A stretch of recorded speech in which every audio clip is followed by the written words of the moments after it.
다 같이 사도신경으로 우리의 신앙을 고백하며 새벽 예배를 하나님께 드리겠습니다. 전능하사 천지를 만드신 하나님 아버지를 내가 믿사오며 그 외아들 우리 주 예수 그리스도를 믿사오니 이는 성령으로 잉태하사 동정녀 마리아에게 나시고 본디오 빌라도에게 고난을 받으사 십자가에 못 박혀 죽으시고 장사한 지 사흘 만에 죽은 자 가운데서 다시 살아나시며 하늘에 오르사 전능하신 하나님 우편에 앉아 계시다가 저리로서 산자와 죽은 자를 심판하러 오시리라. 성령을 믿사오며 거룩한 공회와 성도가 서로 교통하는 것과 죄를 사하여 주시는 것과 몸이 다시 사는 것과 영원히 사는 것을 믿사옵나이다. 아멘.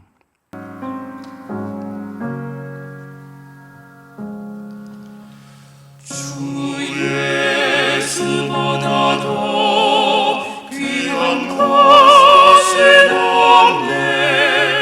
이 세상 무기와 바꿀 수 없네. 영주는 내 대신 돌아가신 그 놀라운 사랑 잊지 못해. 세상 즐거움 다 버리고 세상 자랑 다 버렸네. 주 예수보다도 귀한 것은 없네. 예수밖에는 없네.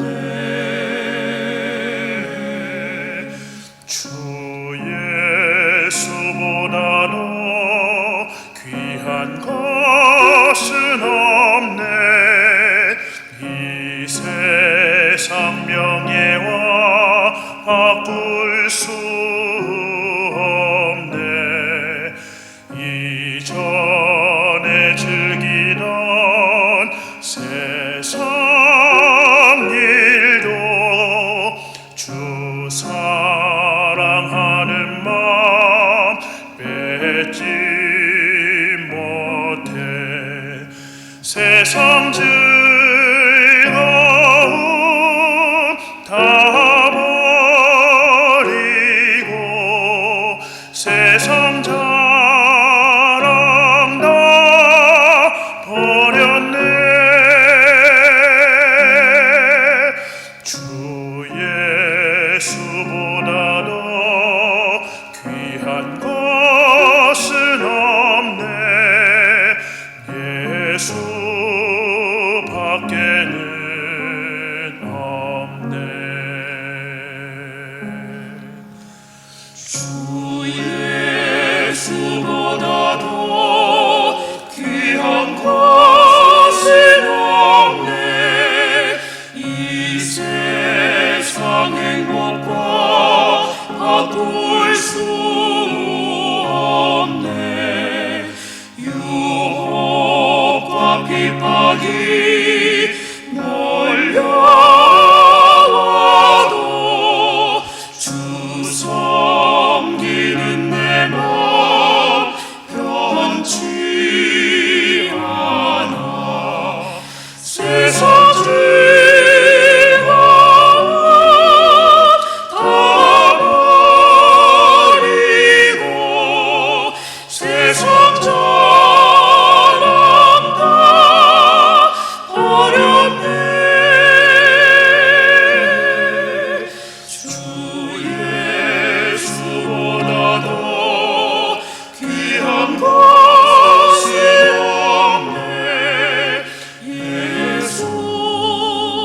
예수밖에는 없네.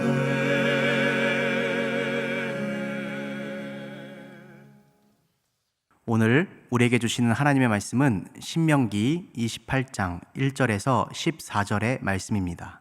제가 봉독하도록 하겠습니다.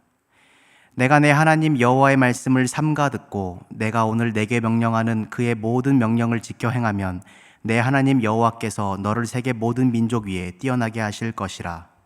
내가 내 하나님 여호와의 말씀을 청종하면 이 모든 복이 내게 임하며 내게 이르르니 성읍에서도 복을 받고 들에서도 복을 받을 것이며 내 몸의 자녀와 내 토지의 소산과 내 짐승의 새끼와 소와 양의 새끼가 복을 받을 것이며 내 광주리와 떡 반죽 그릇이 복을 받을 것이며 내가 들어와도 복을 받고 나가도 복을 받을 것이니라. 여호와께서 너를 대적하기 위해 일어난 적군들을 내 앞에서 패하게 하시리라. 그들이 한 길로 너를 치러 들어왔으나 내 앞에서 7길로 도망하리라.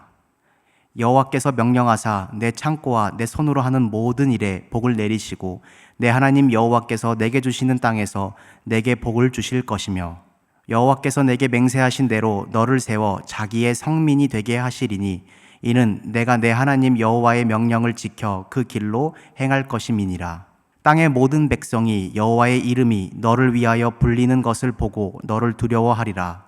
여호와께서 내게 주리라고 내 조상들에게 맹세하신 땅에서 내게 복을 주사 내 몸의 소생과 가축의 새끼와 토지의 소산을 많게 하시며 여호와께서 너를 위하여 하늘의 아름다운 보고를 여시사 내 땅의 때를 따라 비를 내리시고 내 손으로 하는 모든 일에 복을 주시리니 내가 많은 민족에게 꾸어줄지라도 너는 꾸지 아니할 것이요 여호와께서 너를 머리가 되고 꼬리가 되지 않게 하시며 위에만 있고 아래에 있지 않게 하시리니 오직 너는 내가 오늘 내게 명령하는 내 하나님 여호와의 명령을 듣고 지켜 행하며 내가 오늘 너희에게 명령하는 그 말씀을 떠나 좌로나 우로나 치우치지 아니하고 다른 신들을 따라 섬기지 아니하면 이와 같으리라. 아멘.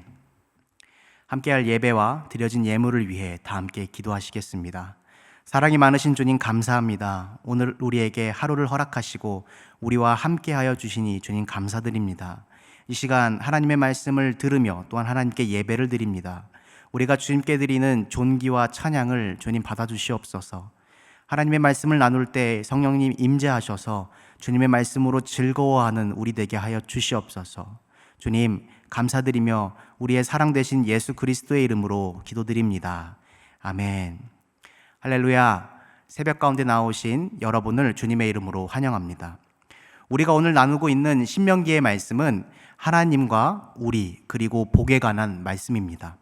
신명기의 말씀 가운데 하나님께서는 여호와의 말씀을 삼가 듣고 내가 오늘 내게 명령하는 그의 모든 명령을 지켜 행하면 하나님께서 내게 복을 주신다는 말씀입니다. 한국교회가 몇 세대를 지나오면서 교회 안에서 논쟁이 되었던 문제가 있습니다. 바로 복에 관한 문제인데요. 기복신앙에 관한 논의는 끝이 없이 나오고 있습니다. 물질과 삶의 안녕을 위해 기독교 신앙에 대해서 우리는 계속 고민하고 질문하고 생각하고 있습니다. 누군가가 나에게 내 인생을 위해 모든 지원을 아끼지 않는다면 우리는 거절할 이유가 없을 것입니다. 대학 등록금, 또 내 집, 아파트를 사준다던가 혹은 내가 하는 나의 사업에 적극적인 투자를 한다면 말입니다. 복에 대한 문제는 세상의 모든 사람들이 자기가 잘 되기 위해서라면 무슨 수를 써서라도 몸부림치는 것을 보면 사람에게는 아직은 채워지지 않은 이 복의 자리가 남겨져 있음을 볼 수 있습니다. 그러나 성경은 명확하게 말씀하고 계십니다. 하나님께서 우리에게 복을 주신다는 사실을 말입니다. 이 복이 어떤 복인지 또 어떻게 하면 이 복을 받을 수 있는 것인지 오늘 나누어 보기를 원합니다. 오늘 우리가 먼저 읽었던 말씀인 신명기 28장 초반부에 나오는 말씀이 있습니다. 제가 한 번 더 읽어보도록 하겠습니다. 내가 내 하나님 여호와의 말씀을 삼가 듣고 내가 오늘 내게 명령하는 그의 모든 명령을 지켜 행하면 내 하나님 여호와께서 너를 세계 모든 민족 위에 뛰어나게 하실 것이라. 내가 내 하나님 여호와의 말씀을 청종하면 이 모든 복이 내게 임하며 내게 이르리니. 하나님께서 우리에게 주시는 복에는 조건이 걸려 있다는 사실을 우리는 집중해 볼 수 있습니다. 하나님께서 명령하신 그 말씀을 듣고 지키면 모든 세계 민족 위에 뛰어나게 하신다는 말씀입니다. 하나님이 하신 말씀을 지키면 된다고 하나님은 말씀하고 계십니다. 이제 우리가 살아가고 있는 이 세상 속 안에서 하나님의 말씀인 성경을 지키고 살아가면 우리가 바라고 원하는 성경에서 말하는 그 잘됨을 얻을 수 있습니다. 하루를 살아갈 때 오늘 하루를 하나님의 말씀을 지키며 살아가려고 여러분 노력해 보신 적 있습니까? 이렇게 하나님의 말씀을 시도하지만 혹시나 벗어나 본 적 있지 않으십니까? 혹여나 신명기에 나오는 제사법이나 신명기에 나오는 말씀이 우리 세대에 맞지 않아서 하나님의 말씀을 지킬 수 없다는 생각을 드시진 않았습니까? 그런 문제 속에서 예수님께서 말씀해 주신 말씀이 있습니다. 가장 큰 계명을 하나님을 사랑하고 내 이웃을 사랑하라는 말씀을 하고 계십니다. 모든 성경 속에서 가장 큰 계명입니다. 하나님을 사랑하고 나와 함께 살아가는 나의 이웃을 사랑하는 것입니다. 만약에 여러분이 이 두 가지 계명을 지키려 하루를 살아본다면 느끼는 감정이 있습니다. 하나님의 말씀을 지키기 만만치 않다는 사실을 여러분이 느끼게 될 것입니다. 그러면 우리는 하나님으로부터 멀어지고 이제는 하나님으로부터 나오는 나의 복의 근원이 되시는 그 근원을 잃어버리지는 않을까 생각할 수 있습니다. 제가 한사랑교회에서 섬기고 있습니다. 또 제가 섬기고 있는 부서는 초등부입니다. 나이는 11살에서 13살 정도 되는 초등학교 고학년을 제가 섬기고 또 맡고 있습니다. 이렇게 아직은 어린 아이들을 향하여 성경을 가르칠 때 늘 이런 질문과 생각을 하게 됩니다. 어떻게 하면 그들에게 쉽고 명확하게 전달할 수 있을까? 그들이 재밌게 듣고 이해할 수 있을까? 그런 질문을 해볼 때 이런 생각이 들어올 때가 있습니다. 제가 사용하는 방법 중에 가장 효과가 좋았던 방법 중 하나인데, 아이들의 눈높이에 맞추기 위해 가장 좋은 방법은 20년 전에 제가 초등학교였던 모습을 생각해 보는 것입니다. 교회에 가면은 지금은 얼굴도 이름도 기억이 나지 않는 목사님이나 혹은 전도사님이 교회 학교에서 했던 이야기나 혹은 집안에서 부모님이 제게 성경을 가르치고 가르쳤던 그 일들을 떠올리게 됩니다. 저에게 언제부터 교회를 다녔습니까? 라는 질문을 한다면 저는 이렇게 대답합니다. 저희 부모님은 교회에서 만나셨고요, 교회에서 결혼하셨습니다. 그리고 그 가운데 제가 나타나게 되었습니다. 그렇게 교회라는 곳은 제게 평생을 함께한 곳입니다. 저희 부모님이 어린 제게 가정에서 신앙훈련을 시켰던 한 장면을 여러분에게 소개하고 싶습니다. 문득 아버지께서 초등학생이었던 저에게 이렇게 말씀하셨습니다. 교회에서 외우는 주기도문을 외우면 매주 3,000원을 주시겠다고 말입니다. 아무래도 제가 주기도문을 외우지 못하고 있었기 때문에 용돈을 주면서까지 외우라고 하셨던 것 같습니다. 당시에 핫도그 가격이 300원이었다는 것을 생각해보면 초등학생에게 매주 3,000원이라는 용돈은 적지 않았습니다. 제가 잘 외웠을까요? 제가 주기도문을 잘 외웠다면 이것을 기억하고 있지 않았을 것입니다. 3,000원이 정말로 원하고 탐이 났지만 그 주기도문이 얼마나 외워지지 않던지 아버지께서는 보시다가 이제는 다른 조건으로 제게 용돈 주시는 방법을 선택하셨습니다. 집안의 일들을 조금씩 도와주면 용돈을 주시겠다고 말씀하셨습니다. 그 일은 쉬웠습니다. 머리를 쓰지 않고 몸만 움직이면 됐기 때문입니다. 우리가 어린 시절을 다 지나왔습니다. 여러분이 그 시절을 기억하시는 분이라면 지금 있는 우리 어린아이들에게 무엇이 필요한지 정말 정확히 알고 계실 겁니다. 때로는 부모님의 사랑이 필요할 때가 있고 우리 아이를 엄히 다스릴 때가 있습니다.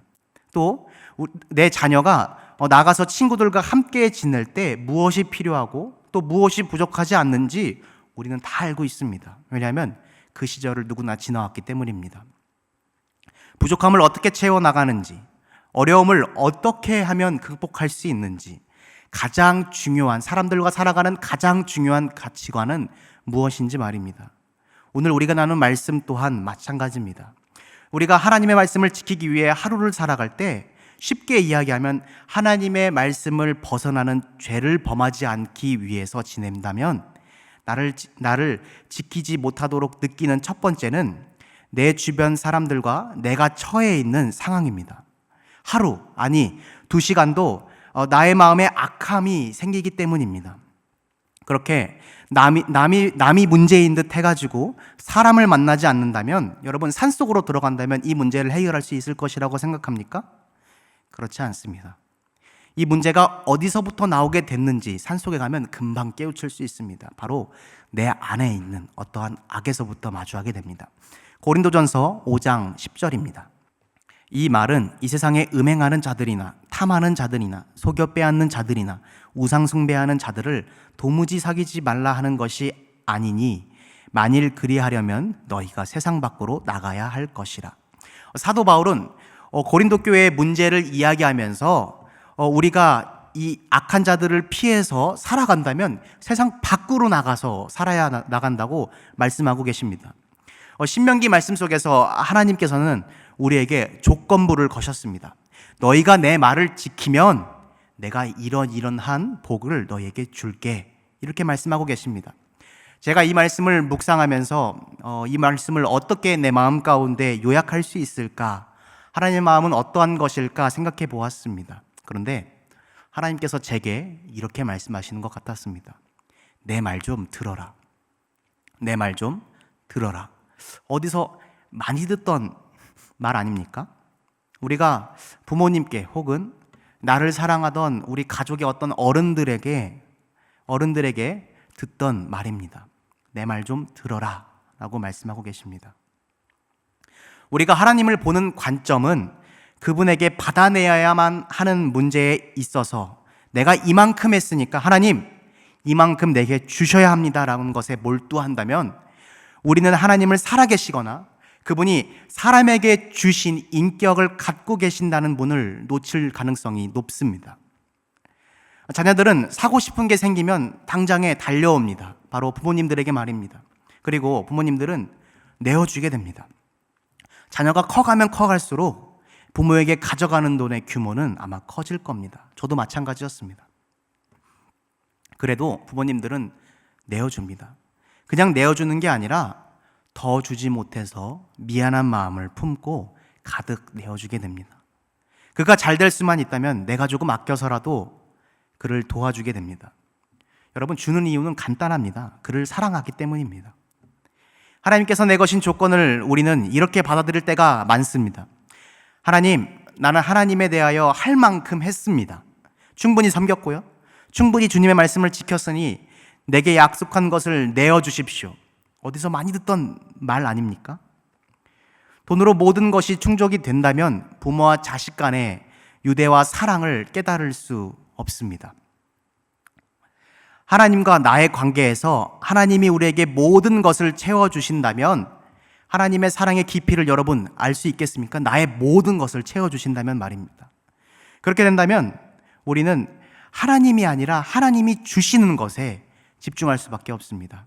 하나님을 이해하거나 하나님의 사랑을 깊이까지, 그 사랑의 깊이를 깨닫는 수준까지는 갈 수 없습니다. 내 삶이 충족돼서 그분을 사랑하고 그분을 섬기는 것이 아닙니다. 예수께서 이 땅에 오셨습니다. 여러분, 이유는 정말 간단합니다. 우리를 하나님의 백성으로 만드시고자 하나님께서 보내신 것입니다. 신명기 28장 9절입니다. 여호와께서 내게 맹세하신 대로 너를 세워 자기의 성민이 되게 하시리니 이는 내가 내 하나님 여호와의 명령을 지켜 그 길로 행할 것임이니라. 하나님의 목적은 단 하나입니다. 우리와 같이 하고 싶으신 것입니다. 하나님이 맹세하셨고 하나님의 열심을 품으셨고 하나님이 그들을 하나님의 백성으로 선택하시고 삼으셨습니다. 하나님은 우리에게 복을 주시는 분이십니다. 우리의 모든 부족한 것을 아시고 우리가 필요하다고 또 쓸 것이 필요하다고 생각하시는 것들은 모두 주시는 분이십니다. 이미 다 알고 계십니다. 왜냐하면 그는 우리의 아버지이시기 때문입니다. 하나님의 관심은 온통 우리에게 쏟고 계신다는 사실을 여러분 믿으시기 바랍니다. 우리를 거룩한 백성으로 삼으시기 원하십니다. 또 그것을 넘어서서 자녀로 삼으시기 원합니다. 하나님을 따라 행하는 삶 또한 우리에게 요구하고 계십니다. 그것이 하나님이 자녀를 가르치시는 방식입니다. 너네 이렇게 해라. 너네 이렇게 해라. 여러분, 우리가 말씀으로 깨닫지 못하니까 독생자를 보내셔서 예수님을 이 땅 가운데 보내셔서 친히 우리에게 본을 보이셨습니다. 하나님을 섬기고 하나님을 따르며 하나님이 우리에게 원하시는 모습이 어떠한 모습이신지 하나님의 독생자를 통하여서 우리에게 알려주십니다. 가르치십니다. 우리가 하나님의 말씀을 지키지 못하였으니 그의 아들을 죽이는 것으로 이 모든 일을 끝내신 이도 바로 하나님이십니다. 하나님은 사랑이시라 하는 말씀이 여러분 마음 가운데 깊게 울림이 되기를 원합니다. 또 그 말씀이 오늘을 살아가는 큰 원동력이 되며 여러분의 삶을 지탱하는 큰 원동력이 되기를 원합니다. 또 하나님의 사랑을 깨닫는 시간 되기를 주님의 이름으로 소원합니다. 이 시간 다 함께 주기도문 하심으로 예배를 마치겠습니다.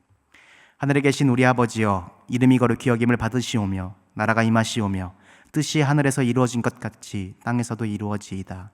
오늘 우리에게 일용할 양식을 주시옵고 우리가 우리에게 죄 지은 자를 사하여 준 것 같이 우리 죄를 사하여 주시옵고 우리를 시험에 들게 하지 마시옵고 다만 악에서 구하옵소서. 나라와 권세와 영광이 아버지께 영원히 있사옵나이다. 아멘.